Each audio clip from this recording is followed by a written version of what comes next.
Bien egresados, amigos de la universidad y personas representativas del departamento de Antioquia. First of all, I want to introduce Mr. Rahul Gandhi, and I want to thank you because I know that you came to Medellin and you decided to have a meeting with people, students from a university.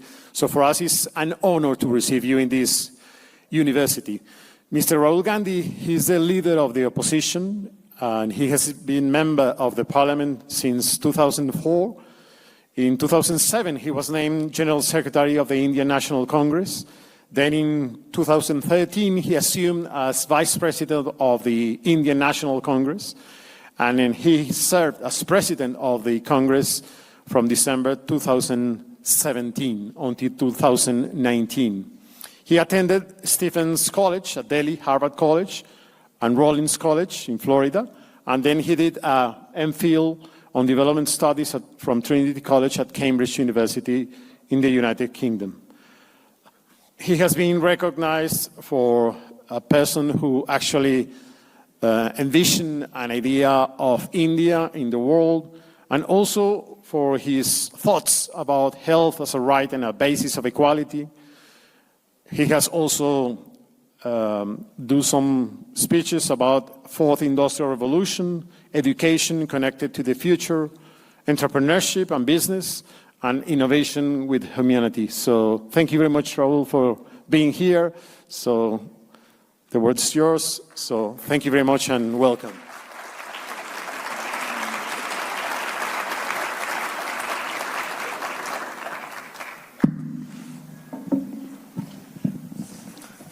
Well, thank you for inviting me. It's a pleasure and an honor for me to come here.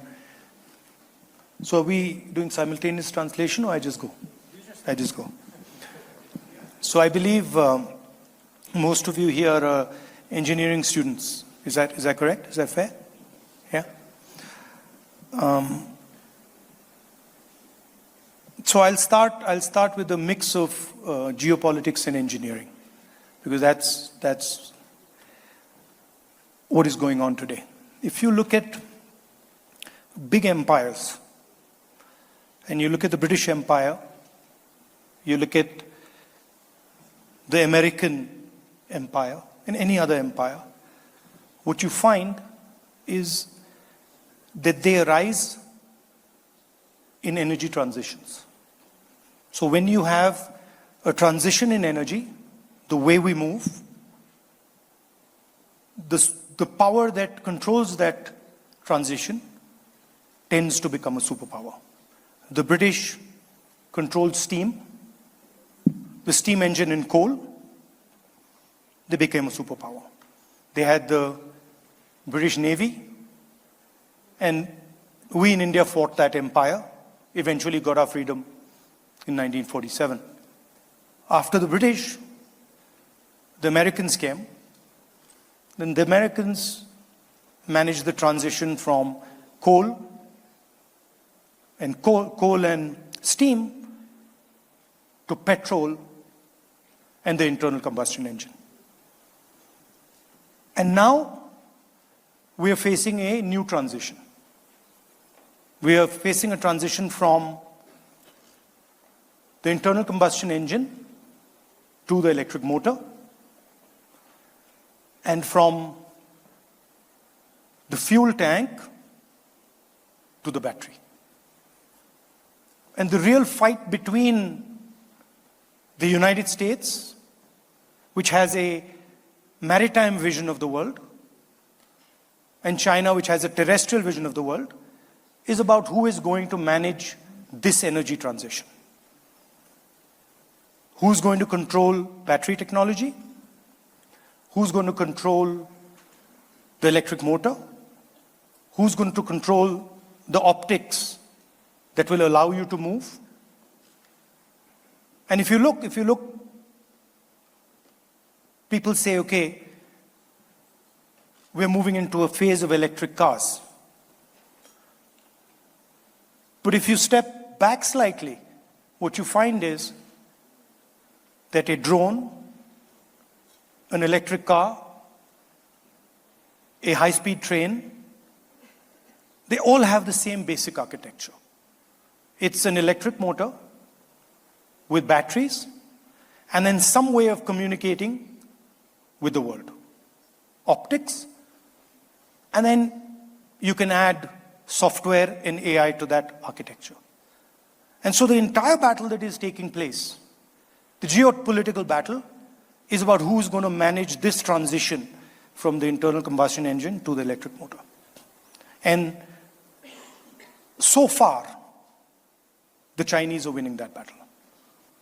They're winning the battle because they control battery technology, they control the electric motor, they control optics. And they control it because they are the biggest manufacturer, the biggest producer on the planet. Right? The United States used to be the biggest producer. Some of the older people here will remember a time when Cadillac was big, Ford was big. And now, instead of Cadillac, you have BYD. You have DJI. So the Chinese control of production is what has created massive political issues, and it's also given them a base to make this transition. So that would be a broad theme that I would put to you for discussion. We, of course, are China's neighbor, and we are a close partner of the United States. So we are sitting right in the middle, right in the middle of where the forces are colliding. And they're colliding everywhere. If you look at Ukraine, what's interesting about Ukraine is the electric motor is destroying the internal combustion engine. The drone is destroying armor, is destroying tanks, is destroying artillery pieces that are powered by the internal combustion engine. So what the drone allows you to do and what the electric motor allows you to do is move in ways that an internal combustion engine just cannot do. And another way to think about it is an electric motor allows you to decentralize power. So it allows you to take power in a car and put it into 5 or 6 or 7 different places. It allows you to take power in a drone and decentralize it, maybe put four motors on either corner and make a quadcopter. So that to me is the technological battle that is taking place. On top of all this, you can overlay AI. So from production and from consumption comes data. The Chinese control production data. They're the only ones who know, who produce the data when things are produced. When this TV screen was produced, the Chinese have the data on how it was done. When the speaker was produced, the Chinese have the data on how it was done. The Americans don't. So the Chinese dominate production data, and the Americans in the Western world and in India, they dominate consumption data. So Uber is consumption data. Google is consumption data, right? So that's the data on which AI is going to work. And a lot of people say, well, AI is going to revolutionize things. Absolutely, it's going to revolutionize things. But the person who's going to have power in that revolution is the person who controls the data. And for example, in our part of the world, most of our data is controlled by the United States, by companies like Google, by companies like Uber, by companies like WhatsApp. So the Americans have a distinct advantage when it comes to communication, when it comes to consumption data. And that broadly is the fight that is taking place. Now, any questions you might have, I'd gladly answer. Thank you.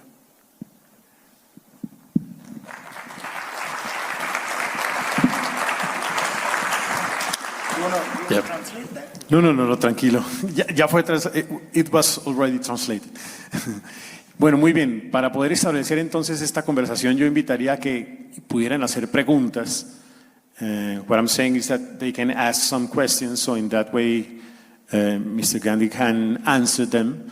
So maybe at the beginning of this I wanted to know more about the future of education,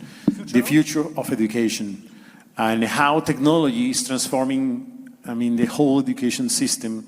What's your view about that topic, and how do us as universities have to change inside, and what the kind of things that we have to do in the future?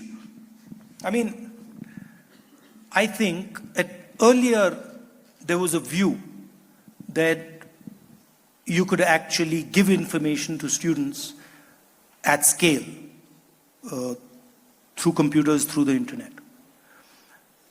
But I get the sense that even though that is valuable and very powerful, you still need a human connection. You still need a teacher who actually communicates and puts that information together. So I think information technology helps you get information to the student, but I think you do need a human connection to turn that information into useful knowledge. Moving to another topic, I have seen that you have done an extraordinary leadership in India. And I just want to know, what's your view about India? India is going to be a quite relevant country in the world in the next future. If you see the numbers of growth in India, if you compare that to China, you see that India has a lot of future, is becoming quite relevant in the world. So what's your view about India, and what are the kind of things that you are saying in India in order to have that leadership in the world? I think, of course, India has tremendous potential. It's 1.4 billion people, the size, bigger than China now in terms of population. But India is a completely different system than China. So whereas China is very centralized, uniform, India is decentralized and has multiple languages, multiple cultures, multiple traditions, multiple religions. So India is a much more complex system, and India's strengths, which exist, are not necessarily China's strengths. They're different. So they're big systems, but they're different and they operate differently. India also has a very old tradition, spiritual tradition, and a thought system. Very profound and old ideas that are very useful in today's world. The idea of non-violent political action comes from deep within Indian tradition. Mahatma Gandhi was a modern exponent of that. So there's a lot that India can offer to the world in terms of our tradition, our way of thinking, information technology, our engineering capability, our healthcare system. So I'm very optimistic about India. But at the same time, there are also fault lines within the Indian structure. There are risks that India has to overcome. Which are those risks that you see? The single biggest risk is the attack on democracy that is taking place in India. Because India has multiple religions, multiple traditions, multiple languages, and India actually is a conversation between all its people. And different traditions, different religions, different ideas require space. And that the best method for creating that space is the democratic system. And currently there is a wholesale attack on the democratic system in India. So that's a risk. This other big risk is risk between different conceptions, different parts of the country, right? Some 16, 17 different languages, different religions. So allowing these different traditions to thrive, giving them space to express themselves is very important for a country like India. We can't do what China does, which is suppress people and run an authoritarian system. Our design just will not accept that. Now move to another idea. From India, what's your view about a country like Colombia? You came here, there's maybe there must be some reason for that, but what's the kind of view that you have from India to a country like Colombia in South America? I mean, I've been here 2 days. It's quite fascinating. There's obviously a very dynamic political contest taking place, and the country seems to be quite polarized between different political ideas. I quite like what I see as the spirit of the Colombian people, which is quite resilient and relaxed. At least they don't seem aggressive, you know. It seems, maybe I'm wrong, but it seems that they tend to deal with problems and take life as it comes. And that's quite a good way of thinking about it. I like the diversity here. I've never seen so many new fruits as I saw over the last 2 days. So, yeah. Talking about one of the things that you have said about how do you see humanity and politics in the world, there is a concern about polarization in the world. How do you see that? How to deal with polarization? How leaders as you can introduce a new view in the world in which polarization maybe is not the right way? I mean, from our perspective, I can only talk about what we are seeing in India. Large country like India is struggling, even though we have good economic growth, we are struggling to create jobs for our people. And the reason we are struggling to create jobs for our people is because we are not actually producing, we are not manufacturing. We are a service-based economy, and large countries require a manufacturing base, require the act of production to employ its people. So for us, having a world where China produces everything means that we struggle to employ our people. So for us, fundamentally important thing is to start production and start to compete with China on producing material goods. That is central. A country like India simply cannot manage if it doesn't do that.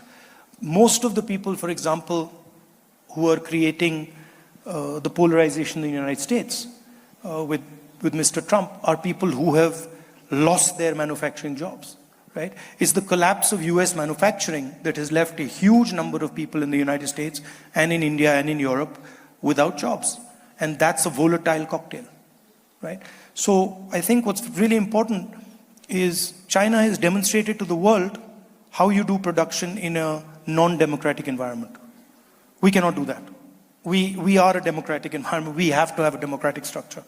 So for us, what's interesting is, can we develop a model of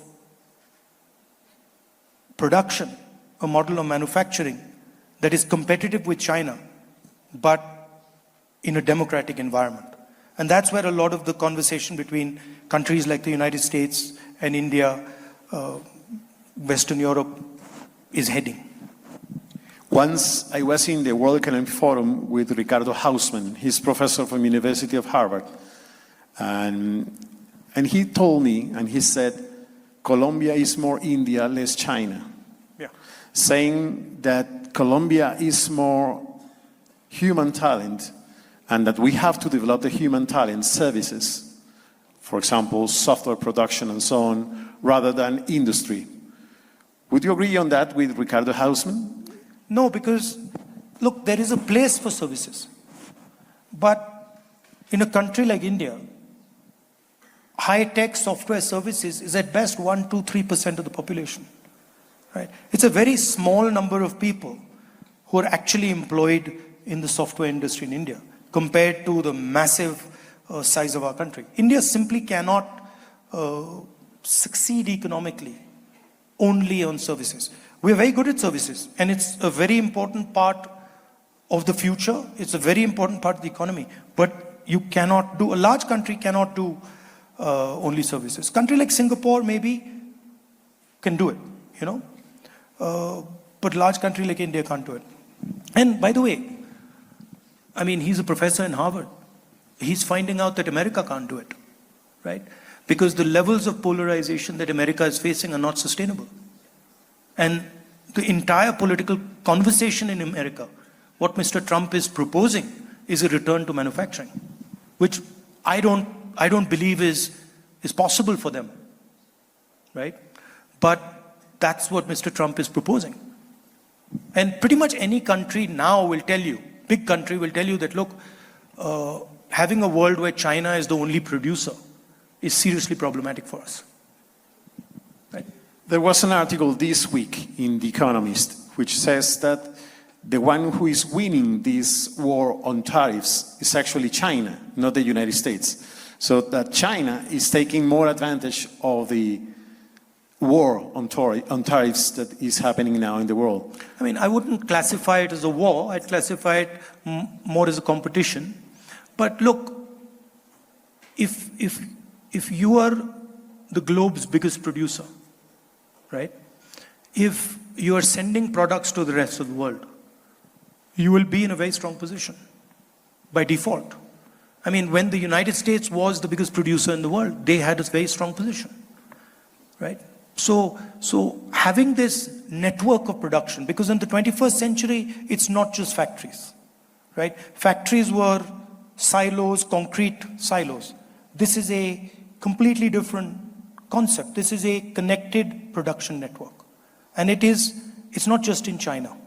It extends out of China. The core is in China, but it's in Vietnam, it's in Malaysia, it's in Thailand, it's in Bangladesh. So it's a completely different production system than anything that has been seen before. And it's very powerful. I was looking at some of your remarks. This one was on Telegraph India, talking about health. And it's important because here we have engineers, but also we have doctors, future doctors. So you said health care and education can be left to the private sector. The government will have to spend money on this to provide access to low-cost health care and education. So what's your view about health, especially in a country like India, which is quite a big country, which has to do a lot of things in terms of health? I think health and education are places where AI is going to play a very powerful role. But I also feel that in a country like India, simply privatizing healthcare and education doesn't work. We've tried it, and it doesn't work. Because you cannot give healthcare and education service to the poorest part of your population if your system is fully privatized, right? So, at least myself and our party believe in solid government support for education and healthcare. By the way, what's not known is that India's top performing education universities are all public sector. They're all government. So the famous IITs, these are government universities, right? IIM, IIT, they're all government. So Indian public education, Indian public higher education has been a big success. India hasn't done so well. Well, a lot of states in India haven't done so well in the primary education sector. Some states have done very well. But a large number of our successes in education are government. And talking about the doctors, I was reading Bill Gates said that in 20 years with artificial intelligence, you will not have doctors because, I mean, all the diagnosis could be better done by using artificial intelligence. What's your view about artificial intelligence and medicine? I think a lot of the thinkers in the West have this, everything or nothing idea, right? That doctors will disappear if AI comes, right? This is sort of, and it's common. I remember when computers were coming, it'll destroy jobs. So there is this tendency in the West to see, in black and white. I don't think that's how it works. Computers took away jobs, and then they created a whole new set of jobs. In the same way, I think AI will take away some jobs, it'll create a whole new set of jobs. And the country or the people who are positioned well will benefit. So I think in terms of the impact of AI, I mean, I'm glad the West says that it's going to remove all the jobs. I'm looking forward to getting most of those jobs to India. So there is a tendency there in the West, whenever a new technology comes out, to see it as completely disruptive, right? AI is going to destroy civilization. The internet is going to remove all jobs. I don't subscribe to that. I think there are pros and cons of every technology. And that comes with your idea of an innovation and humanity. I was looking at some of your views in NDTV about innovation and humanity. How innovation should improve people's lives? What are the kind of things that humanity or humanities or humanism is becoming quite relevant in this next future? In which ways? Look, at the end, whatever technology is there, it's going to be used by a human being, right? There's going to be a human being who's going to use it, be influenced by it, be affected by it. So I think good principle is humility and compassion. That when you're thinking about technology, you are thinking with humility, and then you're also thinking about what the effects of this technology are going to be on other people, right? So I think those are two very powerful values, and they're enshrined in the Indian political ethos. Our entire freedom struggle was, in fact, the only freedom struggle where these two principles were central. The British could kill our freedom fighters, but our freedom fighters would not act violently against them. And so this is a very, very powerful and deep value. You know that in the world, there is a trend, at least in Latin America, there is a trend here in Colombia too, on demographic numbers, which means that the natality numbers are reducing. And also there is another trend about mental health issues. Those are issues related to the future of our cities and our countries. How do you see that in India? Is that happening also in India? Is different? And how to deal with that? I mean, look, in India, we've got a huge population. And our view is that if the population is productive, effective, then it's fine, right? But if you have a huge population and it's non-productive, and you're not able to give jobs to people, then it's problematic, right? If you look at the population growth rates in India, they're stabilizing. So the parts of India that are doing well, progressing, the population there is slowly stabilizing. I mean, we don't subscribe to sort of radical measures like the Chinese do on population at all. One-child family and stuff like that. So we feel that big population can be an advantage as long as you're doing enough to make it so. What was your second question? You asked something else. Mental health. Yeah, mental health, yes. There is an issue because the competitive pressures are very, very high in India, especially among the younger generation. Limited opportunities, massive numbers of people, very difficult exams, difficult schools. So there are mental health issues across the board. There is a traditional system in India of managing some of those issues that is quite effective. I mean, it has its role and it's quite powerful, but it is an issue. Let's move to another topic, which is entrepreneurship. 35% of this university, of our alumni in this university are actually entrepreneurs. Most of them digital entrepreneurs. And you said something in Indian Express, something about entrepreneurship in India. You said that businesses have been decimated and India is unable to generate jobs for youth. So what's the kind of ideas that we can implement, that you are going to implement in India in order to do that? So that is a specific point I made because of two policies that the government came out with.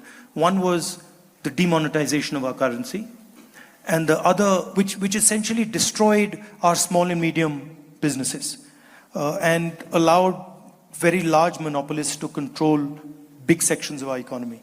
And the second is a goods and services tax, which was again designed to harm small and medium businesses. So we believe that infusing technology into agriculture, into small and medium businesses, and supporting small and medium businesses is the way forward for entrepreneurship. And that's a big difference between us and the current government. The current government believes that having one or two big monopolists is the solution. We don't agree with that. That's quite relevant for this country, because in this country, more than, I would say that 70% of businesses are informal, non-formal. Exactly. And small enterprises, the majority of them are small enterprises. And also we have another problem, which is informality in the way that we use a lot of cash for all the transactions in the economy. More than 70% of the transactions are in cash. So we have actually said, and we have discussed in this country, that we have to do something about that to solve the informality in terms of small enterprises, but also to reduce the cash and do more electronic transactions. In India, you try to do something to, extract cash. So they demonetized the currency with the idea that they'd get rid of cash. It doesn't work. I mean, they demonetized it and cash is right back, you know. So as a policy, it was a failure. You're right. There is big informal economy in India and in Colombia. But I think the forcible conversion of that informal economy into a formal economy is problematic. Whereas the gradual conversion of that informal economy into the formal economy is the way to go. You know, I don't think there's a reason that informal economy exists. And if you use hard tools to destroy it, you hurt people. I mean, there is, of course, there's a corruption element to that economy, but there's also a non-corruption element to that economy. There's a transaction cost element to that economy. Now that you talk about corruption, in Colombia we have there a huge problem. 6% of our GDP, people say, or some people say, is related to corruption. How to deal with corruption? Technology? Use of blockchain in... I think, at least in our experience, decentralization of power is an effective tool. In India, we have huge amounts of corruption now at a very, very centralized level. So, you know, 3 or 4 businesses basically taking over the whole economy, having a direct relationship with the Prime Minister. So it's rampant in India. But I feel that decentralizing power, making things more transparent, bringing people into conversations, bringing people into processes is the best way forward. But corruption does exist, and it's a difficult thing to get rid of. Would you recommend a decentralized model for a country like Colombia? You said in India it's decentralized. I'm nobody to recommend anything to Colombia. I don't know Colombia. I don't understand it very well. But I can tell you what works for us. It's for you to decide what works for you. But would you say that decentralization has been good for India? In certain spaces, yes. I mean, it's again not a magic wand. There are certain spaces where decentralization has worked very effectively. So for example, one of our most productive, effective states politically is Kerala, where we have an extremely decentralized political system. And they have very good healthcare, they have a very good education system that has been built over the last 40, 50 years. Before taking questions from the audience, I was saying that you are a member of currently you are a member of the Parliamentary Standing Committee on Defense, which means that you're working on security. Now we're dealing with some issues on security in Colombia, especially security related to drug dealing, drug trafficking, and the whole business on drugs. Which are the main concerns in the world nowadays about security and how to deal with them? I mean, in India, our security is geopolitical, right? The work that we do in our committee is nation-state level, right? It's Pakistan, it's China. That's the crux of the Defense Committee work. Then, of course, we have internal security as a paradigm. So yeah, that's the broad thing. We also have a drug problem in a number of states, not as acute as yours, but we do have crime issues, drug issues. Different states in India do differently. Some states are much better at dealing with them. Some states are not so good. You have to visualize India as 30 big states, 29 big states, right? Our biggest state is more than 200 million people, right? So our biggest state, I think, is the sixth biggest country or seventh biggest country in the world. Yeah. Let's have some questions from the audience. Con libertad para preguntar en español. Él tiene un sistema de traducción en español. I have one question from the General Manager of the Central Bank in Medellín, Carlos. ¿En español? Bueno, sí. Bueno, Mr. Gandhi, muchas gracias por estar aquí. Excelente presentación.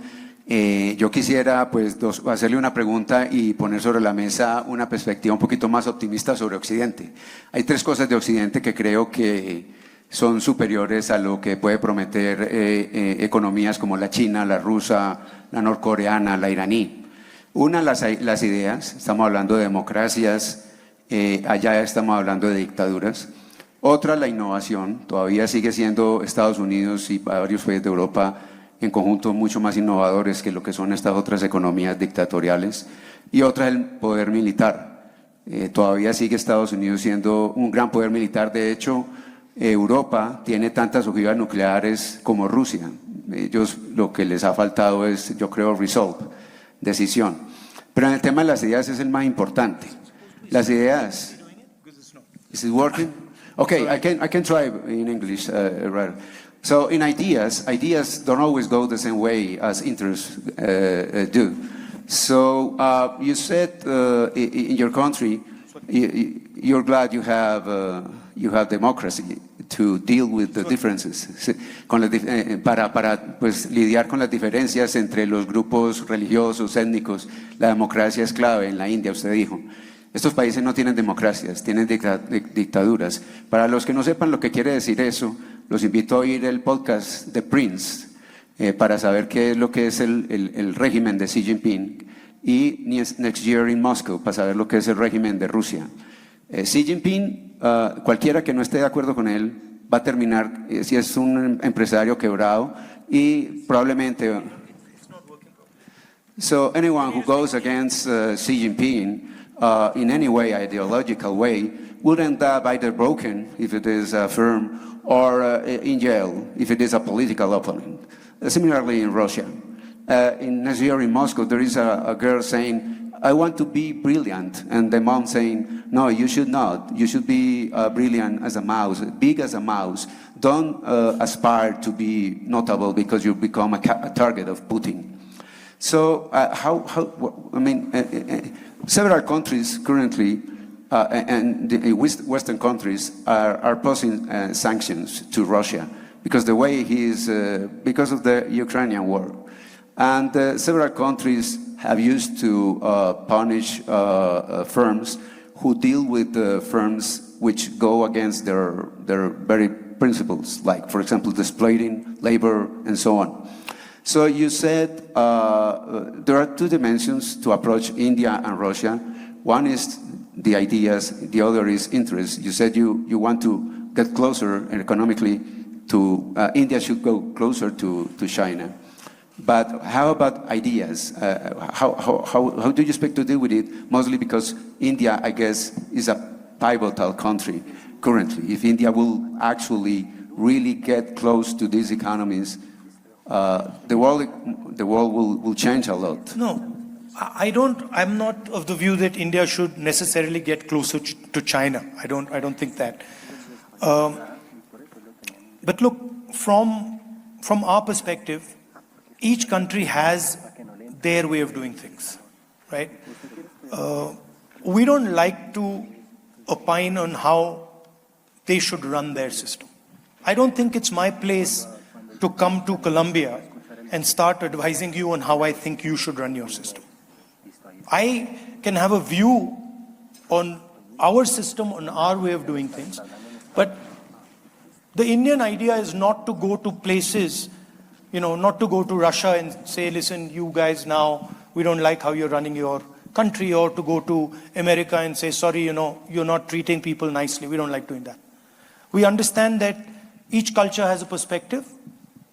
People have different ways of doing things, and people should decide how they do things, right? So we don't like interfering in the internal perspectives and ideologies of different countries.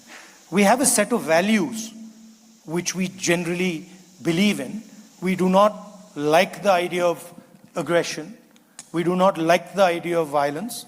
But we also understand that there are times when violence happens and aggression happens, right? So that's the first thing. The second thing is, as far as Russia is concerned, we have a very long-standing relationship with them. We have a relationship with them in the military sphere, and we've got a deep, long-standing relationship with them. So for us, Russia is also a valuable partner, right? And we feel that we can manage the United States and Russia and other people and manage our relationships with them. We don't like the fact that a war is taking place in Ukraine. We don't like it for the fact that thousands and thousands of people are dying in Ukraine, and we do hope that that war ends soon. But we are not in the habit of going and telling people how they should run their country.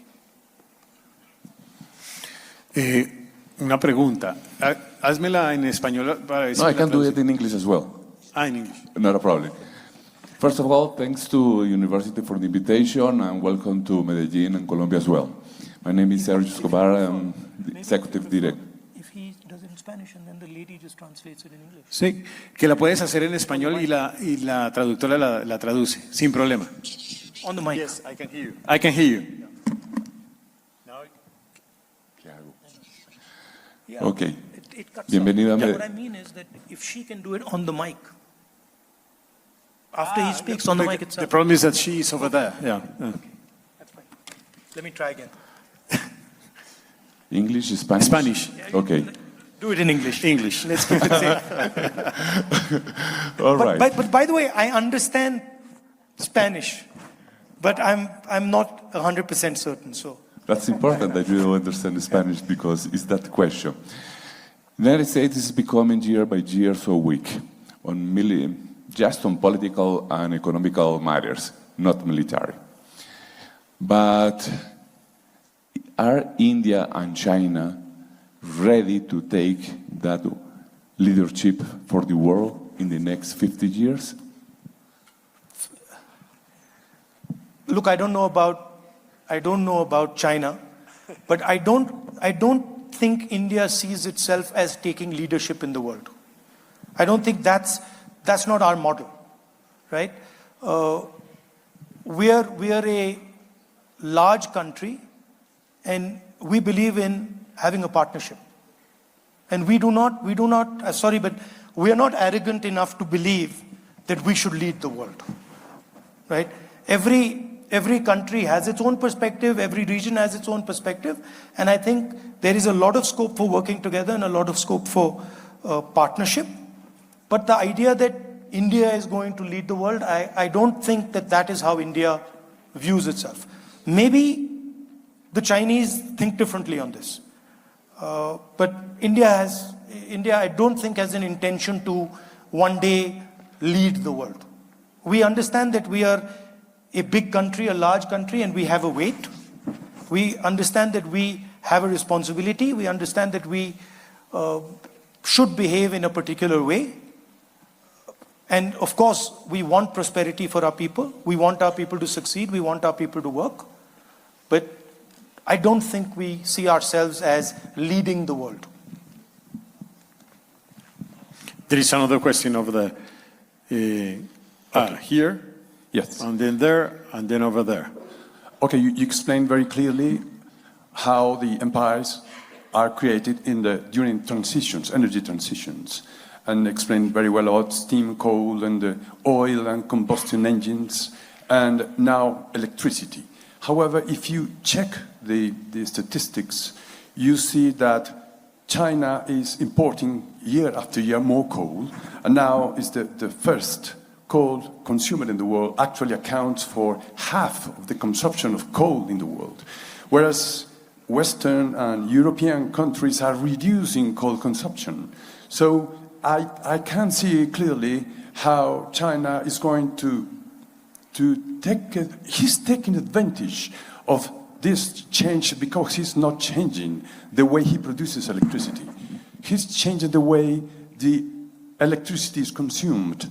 So reducing oil consumption it's not reducing actually, because electricity must be provided some way, and China is producing electricity from coal more than any other country in the world. So half of the consumption, if you add the consumption of coal in the world, just add to the consumption of China coal.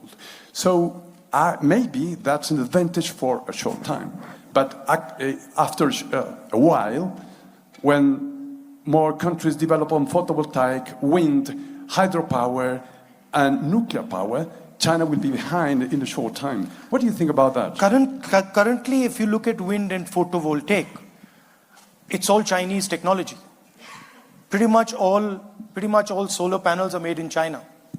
Pretty much all the motors that go into wind turbines are made in China, right? That's the first point. But see, it is correct that China is using a lot of coal. It is also correct that China is using a huge amount of energy for production, right? America is using a lot of energy for consumption, but America is not producing this speaker, this. And all this requires energy. And a lot of the energy that China is using right now is coal. China also has huge plans in the hydroelectric space, has huge plans in the solar space, wind space, and decentralized pebble reactors, right? So they are making that transition. The point I was making about the electric motor is that it is a completely different way to move, right? So for example, interesting question. Why does a motorcycle weigh 100 kilos and a car weigh 3,000? To carry one passenger, you need 3,000 kilos of metal in a car, if one passenger is driving a car. And a motorcycle has 100 kilos, carries two passengers. So why is a motorcycle able to carry two passengers with 150 kilos of metal, and a car needs 3,000?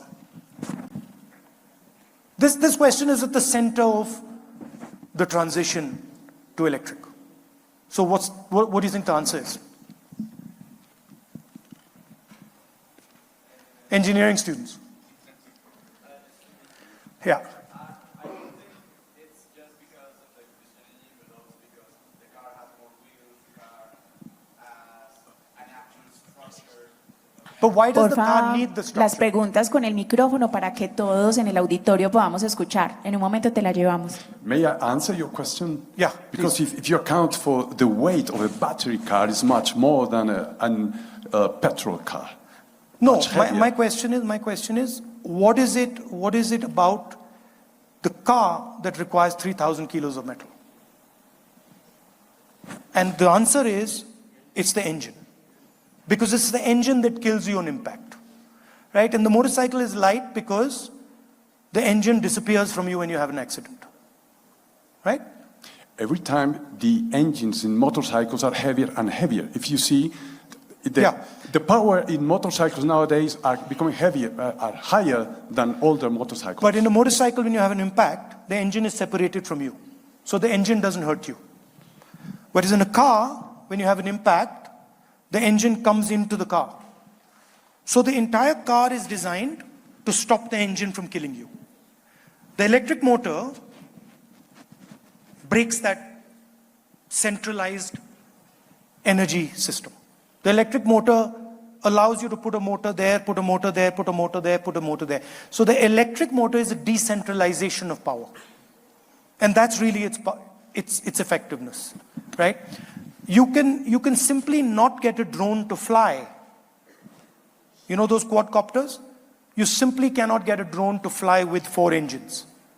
It'll just tear itself to pieces, right? So circular motion is a completely different way of moving. It's a much more effective, much more powerful way of moving. And circular motion is now there in robots, because robots are all electric motors. It is there in drones, and it is there in cars, right? So what I'm talking about is a revolution in mobility.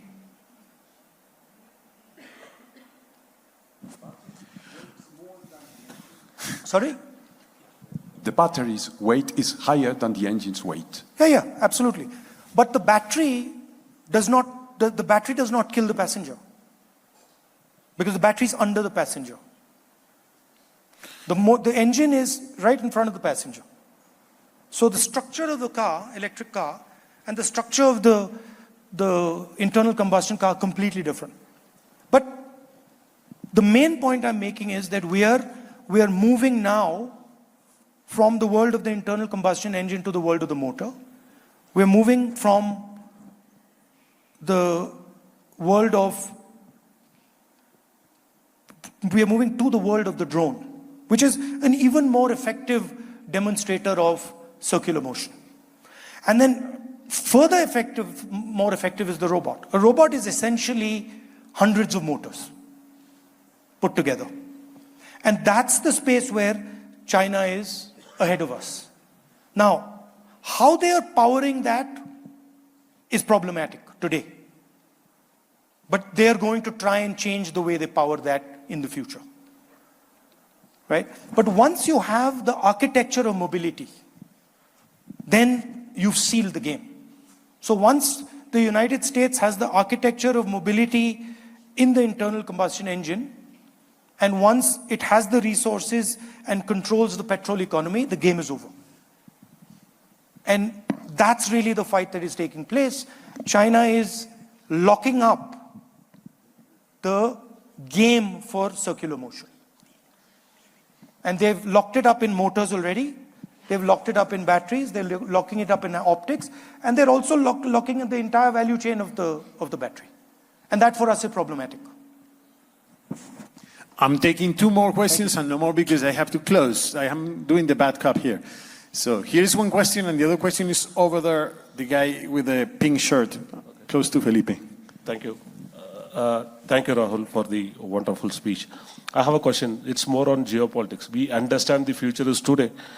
With the technologies, whatever is happening, it's good. But like looking at the geopolitics of the world, slowly right wing is taking control of the world, I would see. Like Europe, there are like a lot of protest against the immigration. In US, it is happening. Australia as well is joining the party. So given that, like, I would like to understand, haven't we learned our history well? My understanding is like, we are like slowly going towards the era of a Second World War or the First World War. And my understanding is like, right wings are more dominating than left wings. Even with all due respect, even in India, that's what is happening. So it's like polarizing people, showing a common enemy that like he is your common enemy. He is taking away all the things from you. So how to reverse this, or like how to make it better for the future? We are in a transition. We're in a transition from one energy system to another. We're in a transition where a superpower is being challenged. We're in a transition where the financial system of that superpower is being challenged, where the military system of that superpower is being challenged. So it is going to be a turbulent time. There is going to be, unfortunately, there is going to be violence. Now, the question is, can we reduce it? How to reduce it? And in these transitions, where are the opportunities, right? How can countries position themselves to take advantage of a revolution in circular motion? How can a country position itself to take advantage of robotics, etc., etc.? But I do feel that we are entering an unstable time, right? And of course, I don't necessarily think that right-wing parties are here to come to stay. I think this is also transitional. You'll have changes from right-wing to left-wing, and we can see that. I think here you have a left of center party, if I'm not mistaken. So it's different countries, different sort of political formations. But the central thing where I would agree with you is that we are entering an unpleasant time, you know. And so if you're prepared for that unpleasant time, if you're prepared for the disruptions that are coming, you are likely to find opportunities. The other thing that I would say is that, and this I've seen in my politics also, that what used to work 10 years ago does not work anymore, right? Even in politics, the way we used to connect to people does not work. You have to connect to people completely differently. For nation states, you have to imagine completely differently. You have to imagine a new future. You have to think of changes in a completely different way. So for young people, it's a very exciting time. And I think countries like Colombia have certain advantages, where they can maneuver in these spaces. Thank you. Having one student question and the other one from the pink shirt. Okay. First of all, this electric transition has been taking part for quite a while, actually. It started with small vehicles, then motorcycles, then microcars, then cars, then trucks, then trains. Now, the next step would be, I guess, boats, then planes, and later probably even things to take us to outer space, maybe, or something. And the other is, besides the countries already mentioned, what countries do you think that have the potential to become regional or even global powers in the next coming decades, Mr. Gandhi?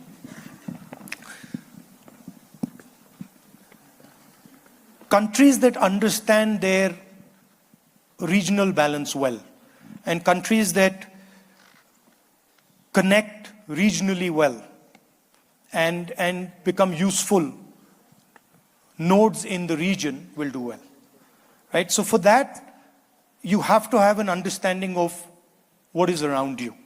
You have to have a flexible perspective. There are countries that you can already see they are beginning to transform themselves. I mean, it's visible, right? Certain small countries might do well as well, right? Singapore is a very flexible country. It manages quite well. You can see that, for example, of course, India has a huge opportunity in its region. China will do well. Country like Turkey, you can see is expanding its power. So there are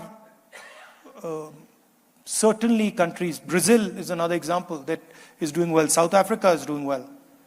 So there are these countries that understand how to connect globally and regionally. And I think that's powerful. And on the electric front, of course, it's true that circular motion, electric motion has been going on for a long time. But it's now reaching a critical level, critical mass. And I can't really predict how it will go, but certainly it seems that it's going to be a big part of the future geopolitics. I mean, we're already seeing it in our legislation, we are seeing it in the legislation of many countries, that these technologies need to be sort of controlled and taken care of. Last but not least question. Okay, thank you. So, more than a question, I would say that if maybe you can give us a final message. And taking notes, you set a parallel between the production, whether it's AI or electric engines, and also the consumption. And as you said, for example, in this part of the world, very influenced by the USA, we are very good at the consumption, whether it's the social network or the electric vehicles. And here in Antioquia, especially in Medellin, we are being recognized for being an industrial territory. And the youth, some part of the youth, I will not say that most of the youth, are very good at the consumption, especially in the digital world. So there is a trend that maybe you can get rich in 2 or 3 years by being influencer or being the digital lord. And during your conference, you are saying how the manufacturing and how to create jobs, it's important. So it's not a question, but maybe a final message for us and for the youth to show us how important also is to create jobs, whether it's not very disruptive or innovative, but I think that we are very focused on the consumption, but we need to change our chip and see how can we start producing. You know, somebody yesterday asked me, why have you come to Colombia?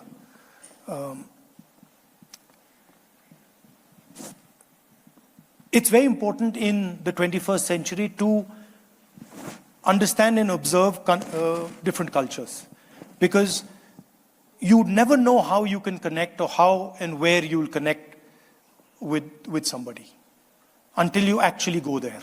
Because for me to say, well, sitting in India, that this is how I'll connect with Colombia, or this is how I'll, this is the type of relationship I'll have with Colombia, doesn't work. So being open to other cultures, regardless of how big or small they are, is very important. Because you never know where value lies. For the people who are doing the influencer bit, I mean, my personal view is enjoy yourselves, but please do not rely on that, because that stuff is going to disappear. Right? This is temporary. This is a temporary phenomena. Make sure that you have some resilient skill that you can depend on, that is useful. And the more specialized, the more unique your capability is, I think the easier it is going to be for you. So if you're a doctor, make sure that you have some specialization that nobody else has, because you're probably the first generation that can sell that skill anywhere on the planet. You don't have to sell it just in Colombia, you can sell it anywhere you want. So you have the tools for massive marketing, massive projection, but you do need that 1 or 2 or 3 skills that make you unique. I have a big social media presence. I would not rely on that thing. That thing is a lot of fluff. Be careful. So that's how I would say. If you're doing manufacturing here in Medellin, that's excellent, and I wish you all the best. I hope you're successful, and come and see what we are doing in India, and maybe we can work together on it. Muchas gracias, Mr. Gandhi. Muchas gracias por su presencia. Thank you very much for being here. As I said before, it was an honor to have you. I think that you gave us a lot of extraordinary insights and wisdom for us. Ricardo Sierra, muchas gracias por permitirnos esta posibilidad también. A estudiantes de la Universidad de EIA aquí presentes, estudiantes de SIC también aquí presentes, gracias por su presencia. y a todos los profesores invitados. Thank you very much. I have the, I guess, the good luck of doing many of these conversations. And I must say that it's a very impressive bunch of students. Thank you very much for that. It has been great for us.